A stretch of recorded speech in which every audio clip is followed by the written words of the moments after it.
Oke guys, saya tidak akan menekan komentar seseorang menjawabnya karena mereka itu licik supaya merepot dan melaporkan take down kontennya ya. Jadi saya sekalian jawab di sini membuat PT tersebut tentang pesawat jet pribadi ya.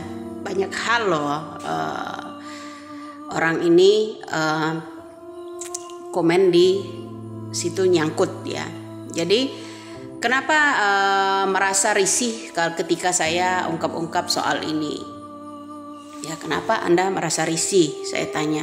Ya, itu analisis saya. Kenapa ya orang memiliki jet pribadi itu betul ya, karena memudahkan mereka membawa hasil korupsi mereka itu yang dititipkan di luar negeri. Baik itu di Swiss maupun yang di lainnya. Itu kalau melalui pesawat umum ya atau kelas bisnis itu banyak prosesnya, ada peraturan ataupun ditransfer melalui bank akan diketahui oleh negara. Itu salah satunya ya. Nah, ada orang yang berteriak di situ, kamu itu anak PKI. Terserah Anda, dia mau berkata apa itu terserah. Yang jelas saya akan ungkapkan semua ya, analisa pendapat saya itu sebagai pribadi saya yang mengetahui ya, mengamati perpolitikan ini ya, mengamati para koruptor ini. Nah, berlalunya kemarin saya sindir tentang landasan helipad yang pada saat Surya Paloh saya sentel-sentel pada waktu itu ya. Kemudian ada hutang-hutang mantan gubernur itu dulu dengan Surya Paloh sampai mencapai itu 600 miliar ya. 450 miliar apa 600. Nah, kemudian dengan Sandiaga Uno juga ada. Ya, itu saya lah yang mengungkapkan, tidak ada netizen yang berani mengungkap itu ya. Karena saya mengetahui itu. Ya, itu kedua. Kenapa? Pada saat gentar-gentarnya saya dimaki-maki loh sama netizen pada saat saya sindir tentang landasan helipad yang katanya dulu akan menutup pulau reklamasi itu tidak digunakan apa-apa oleh Anies Baswedan pada waktu itu. Ternyata Anies membuat yang namanya landasan helikopter di sana ya, helipad ya. Nah, dengan gencar-gencarnya saya dari manakah dana tersebut, ada itukah ada inikah ya, toh ujung-ujungnya kasus BTS. Nah, saat ini juga Surya Paloh disindir juga oleh saksi seseorang ya, dari Syahrul Yassin Limpo ya, mentan korupsi yang besar-besar juga. Nah, saya yang heran ini nanti gratifikasi yang 3.000 triliun yang pajak ya dari Rafael Alun ya, dari Rafael Alun itu akan mengenai siapa saja ya, mengenai siapa saja. Makanya saya bilang ada seorang artis juga yang deket banget sama mantunya si pemegang yang namanya pajak ini ya, itu dititipin uang juga sebenarnya ya. Karena saya tuh heran kenapa sih ini Kejaksaan Agung tidak sekarang gini, kita ya orang-orang yang dagang misalnya ya, viewers banyak, dagang ini ya tidak sesuai dengan harga, apa kita menguntungkan? Tidak ya, untuk ambil simpatisan menjadi seorang sultan. Jadi pencucian uang itu bro, dulu ada orang yang membeli permadani ya, karpet permadani dari luar negeri itu digulung ya, jadi uang asing itu melalui ibu-ibu itu akhirnya tertangkap juga ya kan pada waktu itu. Nah, kenapa Anda agak risih dengan saya bilang kalau orang-orang kelas kakap yang memiliki jet pribadi itu mengambil uangnya melalui pesawat jet pribadi? Ya, kenapa? Ya, itu salah satunya bro. Kalau ditransfer uang dengan jumlah yang besar, apalagi itu triliunan ya, jangankan triliunan, 1 miliar aja kita kena informasi dari BI itu seperti itu. Negara pasti bunyi loh, alarm di Indonesia itu bunyi ya. Melalui pesawat jet itulah yang memudahkan. Makanya saya ingat seseorang dulu terbang pakai pesawat jet pribadi 2018 lalu, itu satu.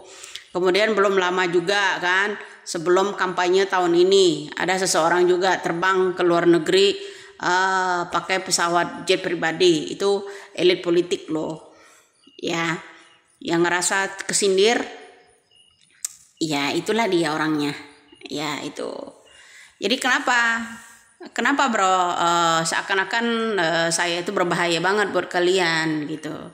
Saya hanya meminta sama Allah Subhanahu wa taala begini ya. Saya hanya meminta sama Allah, kekuatan saya hanya sama Allah.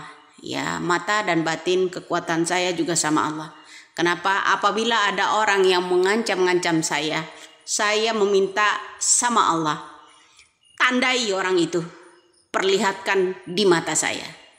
Apalagi negara yang zolim ini, banyak koruptor, banyak mafia, presidennya juga amburadul begini. Apabila curang membohongi banyak rakyatnya ya, saya meminta sama Allah itu agar orang-orang tersebut ditandai, perlihatkan ke mata saya. Saya harap semoga doa saya itu ya Allah mengabulkannya. Jadi saya meminta siapapun yang zolim terhadap saya, terhadap pemerintah ini, ya negara dan rakyat banyak ini, saya meminta sama Allah. Mudah-mudahan Allah menandai orang itu untuk saya. Itu aja bro. Jadi kekuatan saya hanya sama Yang Maha Kuasa. Itu aja. Ya kenapa merasa risih banget kayaknya dengan konten-konten saya ya. Saya nggak gentar bro, walaupun di TikTok kalian take down, akan saya bikin lagi akun baru, itu akan saya upload ke yang namanya YouTube ya. Jangan lupa, makanya saya bilang cari saya di Dagelan Politik, di sana channel Dagelan Politik itu ya. Banyak orang loh yang menggunakan yang namanya konten-konten saya itu di sana ya. Saya harap mas-mas di sana ya dengan baik-baik ya, karena setiap ada konten saya di situ, ada analisis saya di situ juga rame ya orang komen gitu. Jadi walaupun kita privat juga tetap mereka bisa download ya, ya seperti itulah bro ya. Tapi demi negara dan masyarakat kita yang tidak pernah tahu apa-apa jadi tahu, itu tidak masalah buat saya ya. Kekompakan kita muda-mudi terutama ya, anak-anak bangsa yang peka atau yang benar-benar tunas sejarah jadi tahu itu ya. Saya tidak akan berhenti meskipun ada orang ya. Saya itu bukannya nggak ada orang yang Nyai butuh bantuan saya, nggak, Nyai butuh ini, nggak. Saya akan jadikan itu saya tidak tertarik dulu aja.